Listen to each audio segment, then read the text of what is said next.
What an honor to be here. Is it not great to live in the freest state in the nation? Incredible.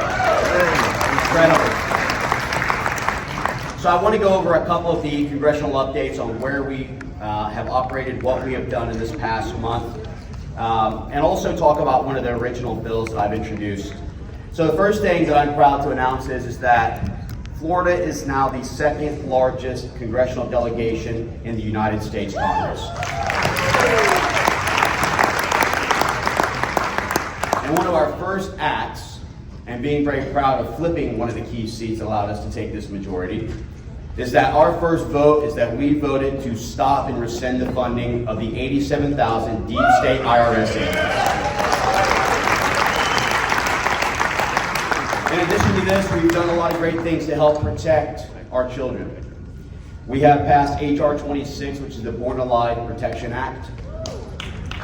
We have also recently submitted, which I'm very proud of, I have just dropped and introduced my first bill, which is H.R. 863. This bill will end the sexualization of children in our schools. It will impose federal penalties on publishers that supply schools with sexually explicit and pornographic materials. It will hold to the highest levels a $500,000 fine on the actual publishing house itself, but up to a 5-year imprisonment for the actual editors who approve for distribution of this material to our children.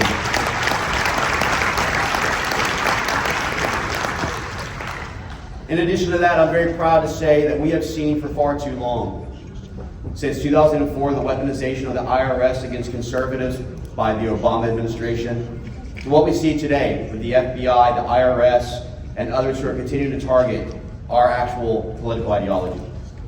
That is why we are happy to reintroduce what Senator Frank Church has done with the subcommittee that will actually go after the weaponization, and it will be headed up by our own great Congressman Jim Jordan. This will allow us to go after not just the independent bureaucracies and also the independent agencies that has targeted us for far too long, but the individual agents themselves. And this is something I'm very proud that we've actually brought back to the United States Congress. In addition, we have passed H.R. 497, which is the Freedom for Healthcare Workers. This allows our healthcare workers who have worked the front lines during the COVID-19 pandemic to once again restore individual liberty and medical liberty for medical choice for every American. And it should not come as a large surprise that one of the bills that we have, which condemns and denounces the evils of socialism, that we had over 100 Democrats who would not condemn or denounce the evils of socialism. But I'm proud to say that that bill and that denounce has also passed within the new House. I'm happy to have co-sponsored a couple of great bills, which I'm very proud of. One by our own Congressman Chip Roy. This is the no taxpayer for the World Health Organization. No more money should go to the WHO or the WEF. We must stop this idea that WHO and WEF is out for anything other than to help China to create their hegemony. They are not about America, and it is not an America First agenda. There you go. The other thing that we're very happy to look at is that we are looking to pass H Resolution 117 that will affirm that Social Security is one of the primary pillars of retirement support for millions of older Americans and other purposes. We will not allow President Joe Biden or the left continue to try and act as if us as Republicans do not support and take care of our elderly, when in our state alone, our great governor, America's governor, Governor Ron DeSantis, has done more to protect the elderly, and the Republican Party will continue to do that. We will not be cutting Social Security. We will protect our Medicare and Medicaid rights, and we will look out for our elderly here in America.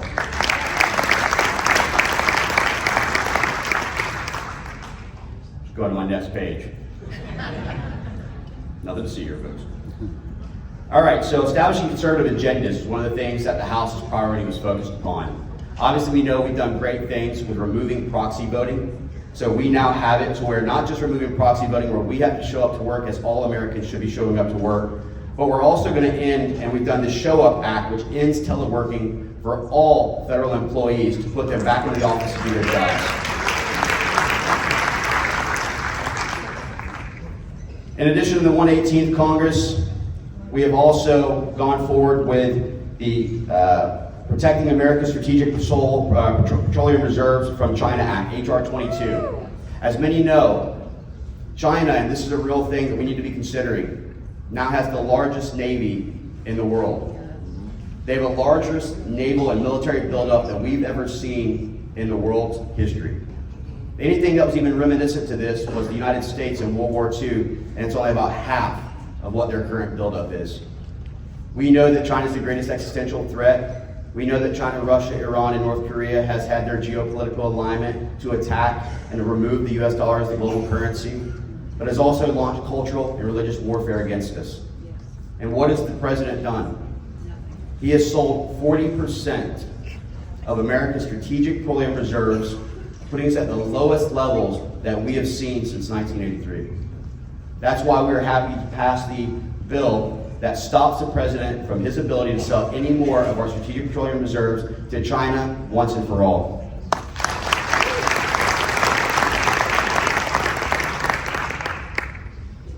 Many of the things that we're doing in the House right now to protect American energy and infrastructure also starts with the Strategic Production Response Act. We are looking at not only ramping up and getting back to energy independence, but believing the idea that to see ourselves move forward on America First, we must be energy dominant.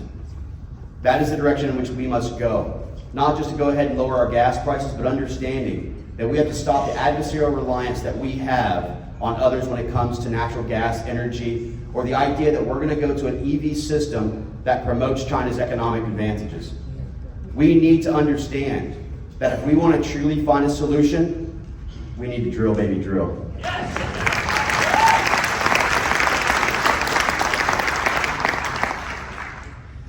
Many of the things that we're looking at right now in the House, and I'll just go ahead, there's a long list we can go through, but we'll publish this and make sure that it's known, and you can go to my website. I'll make sure that we have all of these on there, what we've sponsored, what we've passed so far. We're going to continue to have these ledge updates every single month. But we have passed H Resolution 3, expressing the sense of Congress's condemning of recent attacks against pro-life facilities. We must provide and protect the sanctity of life. We have passed H.R. 302, which is the Energy Cybersecurity University Leadership Act. We have gone forward with small businesses to protect small businesses and a former small business owner.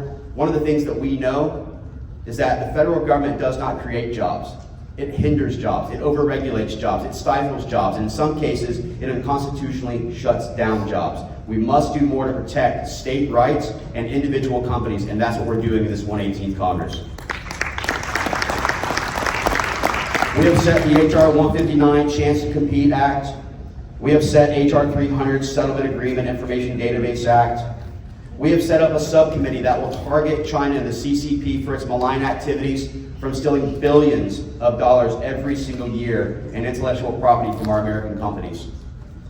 I was just in a hearing recently, and in this hearing, one of the witnesses came forward and said, "We are not at war with China."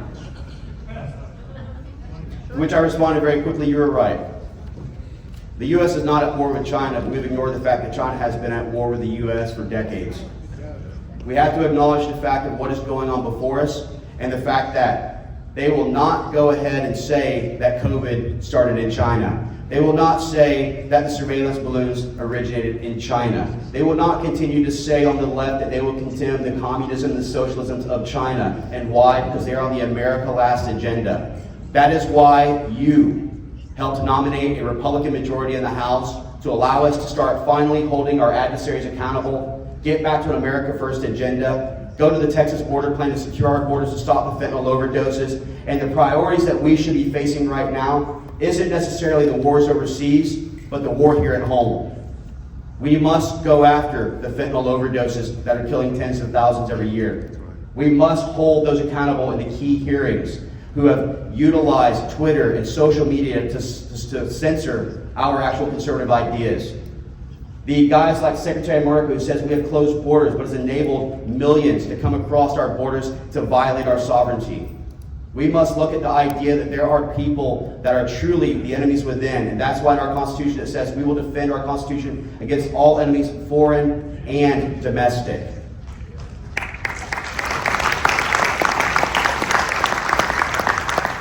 And this is why I'm also happy to co-sponsor a bill that I think everyone would approve with, since we are conservative constitutionalists. And that is the bill where we look to abolish the ATF. Not just looking at state constitutional rights, but to get rid of the bureaucracy which thinks that they are lawmakers. But I'll tell you one of the things that I really care about the most and why I'm honored to be here today. State party politics matter. In all realities, the United States Congress, I'd be fine if we did nothing more than look at international trade agreements, economics, national security, and every other thing fell to the state legislators of individual states. Thank you. I'm a firm believer that one of the worst things that we've ever seen is in 1913, under the 17th Amendment, where our U.S. senators, who used to be elected by our state legislators, went to the popular vote, disenfranchised our state legislation, put too much growth in federal government, allowed a hockey stick-like trajectory of growth, and guess what? That's why we're in the position that we're in right now. As true constitutionalists, we must support the state party. We must support our state legislators. We must empower you to do more. And it's very simple. What does not fall within the constitutional rights of us and our guardrails should fall to our individual state and individual rights. That's why I will uphold the 10th Amendment.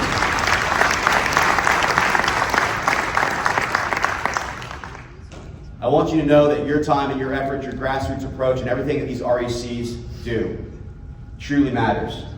And I want to thank my own REC chairs who are here with us today. The first person I want to thank is Volusia REC, Paul Deering. I want to thank our Seminole REC Chair, Bruce Carey. I want to thank our state committeemen and committee women who are here, Jesse Phillips and Vic Baker, Linda Tracine, and as well as my own Debbie Phillips, who is fantastic. She has done an amazing job on the grassroots approach. So thank you all for all that you've done for our district in CD7. With that, I just want to thank you once more for this opportunity, for the chance to be able to share my thoughts on what we're doing on the 118th. I can promise you that we are taking an America First approach, that we will get back into an America First agenda, that we will hold those accountable for the socialist and America Last policies that they have continued to have, that we will not be interventionists, we will not be isolationists, but we will be protectionists. Protection of our American liberties, protection of our children, protection of our sovereign borders, and protection of our United States Constitution. We also understand that we are one nation under God, based upon the Judeo-Christian beliefs that we hold dear to us.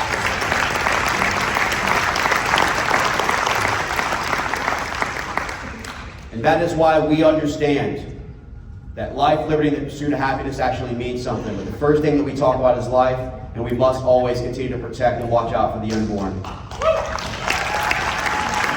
Thank you so much for this opportunity to be with you today. Thank you for the great honor of talking about what we're doing in the great 118th Congress.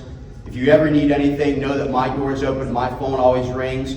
If you've got your cell phone and your pin on you, my cell phone number is 703-309-1891. I promise you, if anybody calls right now, it will ring. What's it again? 703. You already got it, Jimmy. I'm making 703-309-18. For you, Jimmy, I might say 92 just to change it. 91.